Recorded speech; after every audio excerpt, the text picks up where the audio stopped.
මේ ලෝකේ කී දෙනෙක් නම් මෙන්න මේ දේ කරලා ඇද්ද?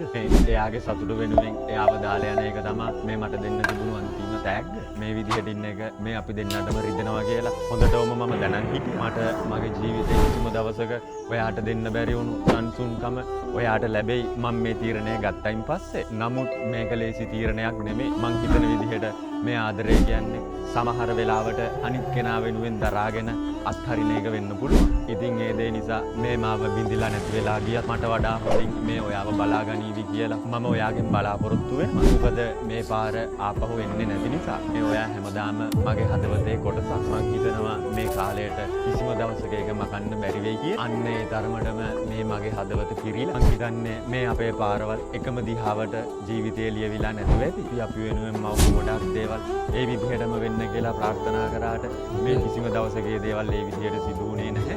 ඒ වගේම මේ ඔයා ප්‍රාර්ථනා කරන සතුට මගේ ළඟ තිබුණේ නැහැ කියන්නත් මම හොඳටම දන්නවා. ඔයා බලාපොරොත්තු වුණු ආදරේ, ඔයා බලාපොරොත්තු වුණු ආරක්ෂාව මං හිතන විදිහට මේ තවත් පුද්ගලයෙක්ගෙන් කවදා හරි ලැබෙයි. ඉතින් ඒ වගේම මේ ඔයාටම ආදරය කරන්න ජීවිතේ කිසිම දවසක අමතක කරන්න එපා. එක්කම මේ වේදනාව ඇස්සේ ජීවිතේ කිසිම දවසක විලෙන්න දෙන්න එපා. මේ තව දුරටත් මම ඔයාගේ ළඟ නැති වුණත් ඔයාට ආදරය ලබන්න පුළුවන් බව ඔයා දැනගෙන ජීවත් වෙන්න.